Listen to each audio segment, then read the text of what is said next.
All right, welcome to Tea Trail. I'm your host, T Red, and on today's episode of Tea Trail Nature's TV, we are coming to you from southern Spain in a place called Facina. And yeah, we've been having a whale of a time.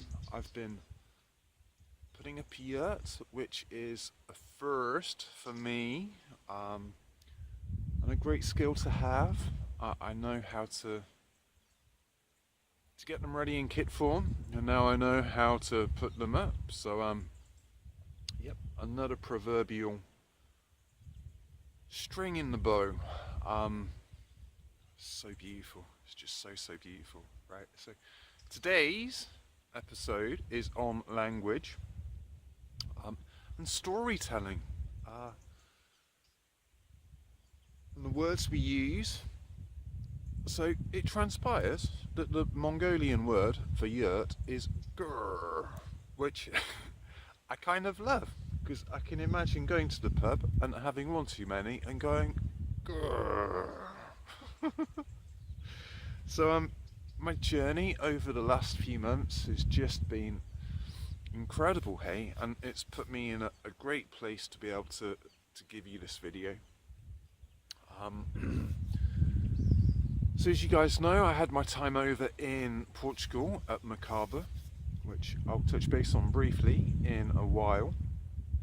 And then when I came back from Portugal, I got in touch with just a legend of a man called Shivam O'Brien, who I met at the Roots Project launch in Manchester. Shivam started a community in Wales 25 years ago called Spirit Horse, and I had 2 weeks with Shivam where I learned how to mill wood, which is something which I've been looking forward to doing. So milling is taking from the trunk and turning it into planks. So anyway, when I was back, I had 3 weekends of storytelling. The first one was at a place called Into the Wild, which was a Samhain festival, which is the coming of winter, and it's, like a harvest festival, but pagan. Hey, it is what was, and people came together at that time and shared stories. So there was lots of storytelling going on. One which was hugely significant to me was the Samhain blessing, which Shivam kindly presented, and it was beautiful. Hey, it was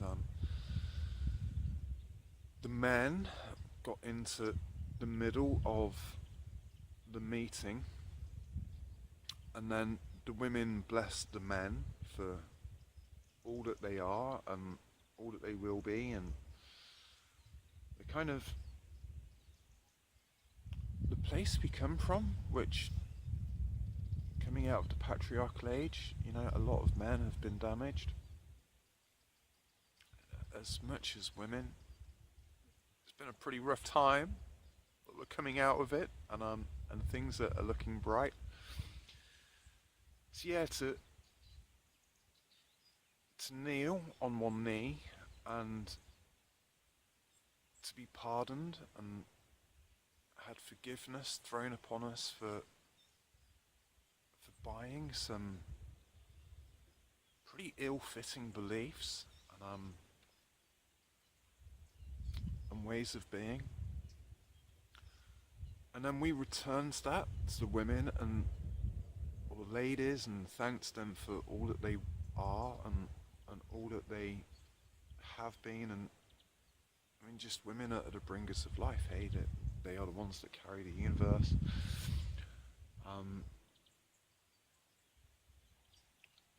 They're intuitive souls.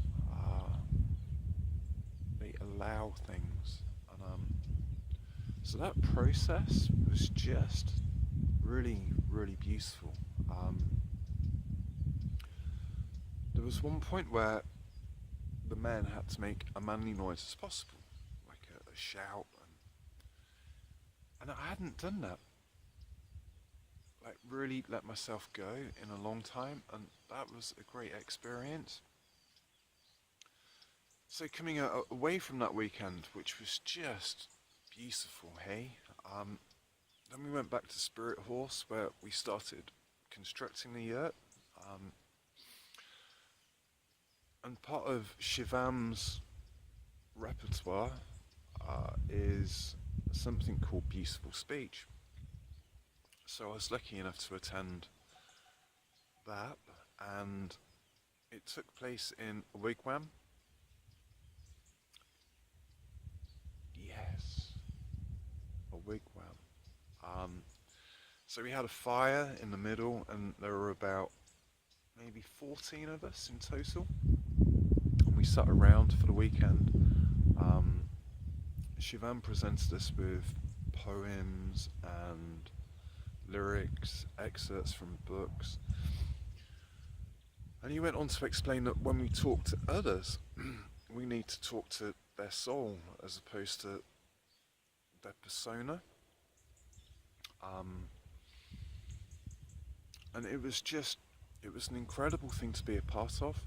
So, in the world of separation, we've come to live in and recognize that is actually part of the maya or the illusion. We talk to people and give opinions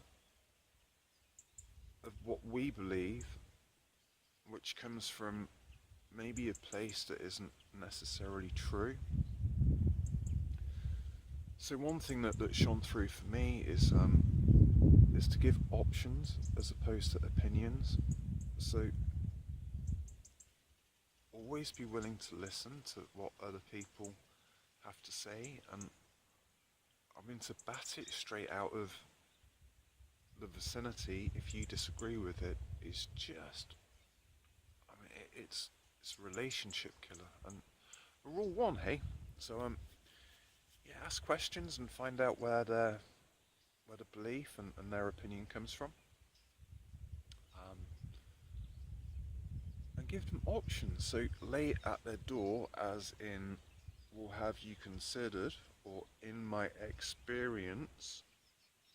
It was just a magical weekend, like a really magical weekend.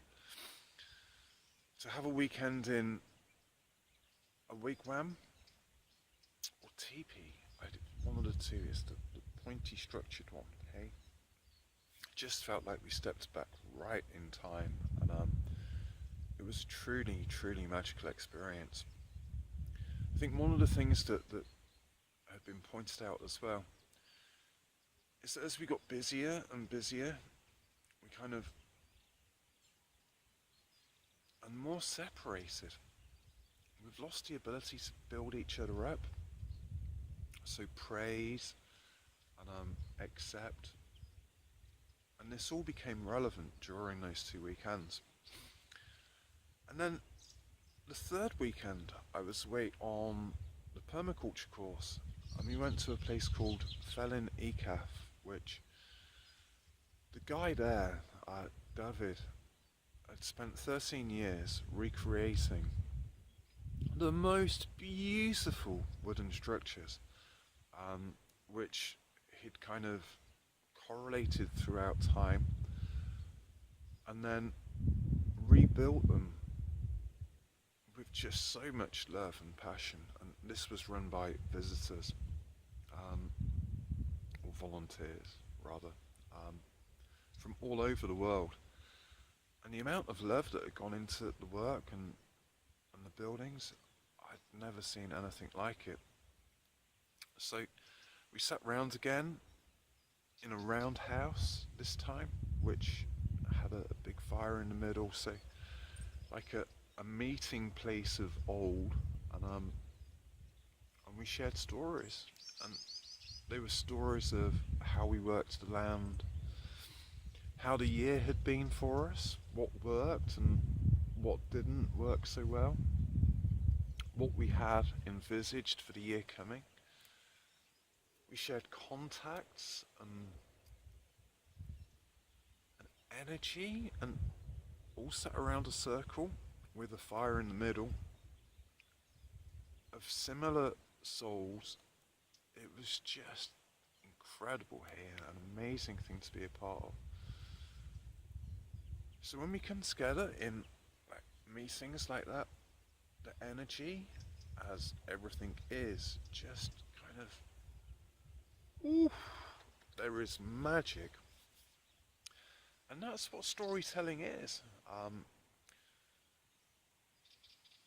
So his story is what we were kind of brought into in this world. Um, Authority, as I have come to learn, is the author of the story. We're coming through a time where like, the separation from each other has caused wars and famine and disease and suffering. And now we're learning that we are one. We're coming back together and we're realizing that this is our story, right? And our story is the universe, one song. And we are the creators and the receivers and the perceivers of life. So it all comes from the heart.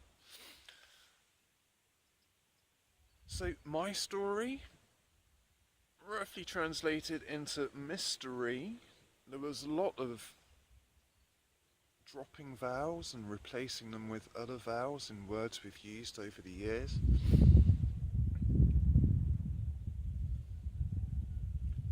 Lots of words have been given opposite meanings to that which they were. So macabre, as I went to at the beginning of September, macabre means light body, which is our body when our soul is fully inhabited. And then in English dialect, macabre means solemn and gloomy. To get high is to rise through the dimensions, which more of us are, and recognizing that we are multi-dimensional beings. And to get high in our language is, to get fucked up on drugs. Our body is the best pharmaceutical company ever. It's an incredible machine, and when we treat it right, man, we're gonna fly. So there are bits in French, and like English is it's a right mixed match. It is known as the Romance language, which is part Italian, i.e. Rome, and the Romans, and part French, so Romance. Merci en français is thank you, and merci in English is whoa, stop. So lots of things have just been tweaked, hey, to suit those telling their story or his story. And words are vibrations, so we are the story we tell about ourselves, and words evoke a feeling within us, and those feelings determine our story. That is what creates our reality. So the higher we vibe, the more our story kind of reflects that by way of perfect health and prosperity and abundance and all of the good stuff.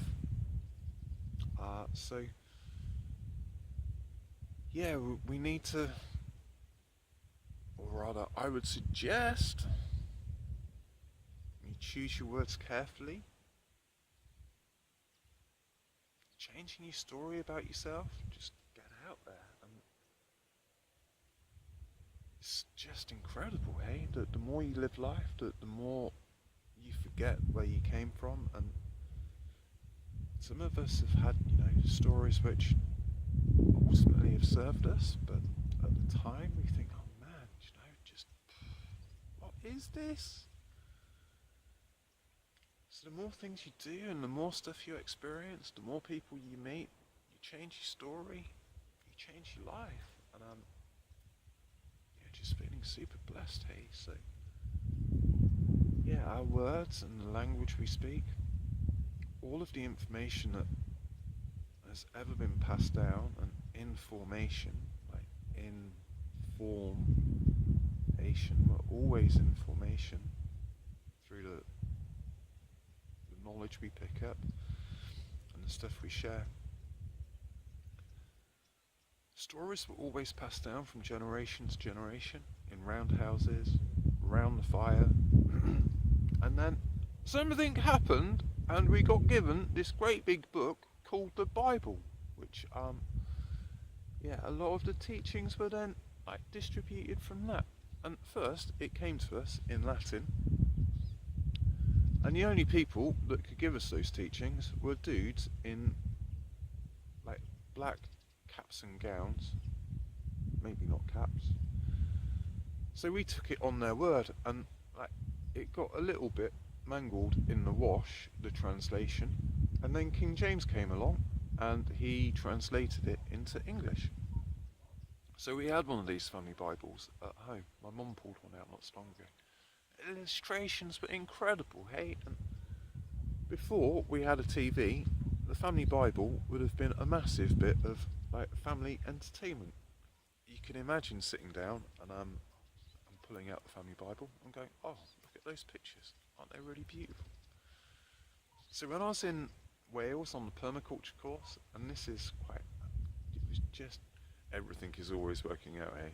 Everything is always working out.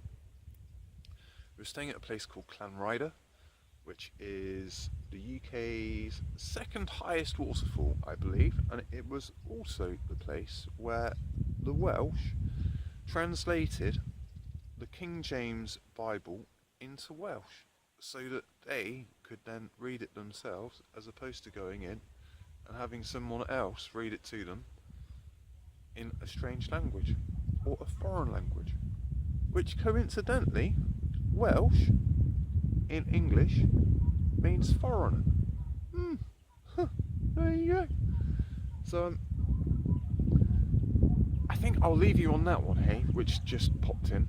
So back to the options, to give people options when you're conversing with them, with your other selves, as opposed to giving opinions. I stumbled across not so long ago that to pine obviously means to miss and to crave, but in ye oldie English, pine means to murder or slaughter. So when you give opinions, you just kind of, you kill the conversation and you kill relationships. So I have come to learn, and I am still learning, I am work in progress, that we need to give options rather than opinions. Language is just, yeah, it's fundamental. Fundamental. There's something in that. Anyway, I've been T-Rad. This has been T-Trail. I hope you all well. I'm beginning to tell you how beautiful this place is. Any questions? Feel free to get in touch. And other than that, stay present, be free, be love, and we'll see you all out on the trail soon.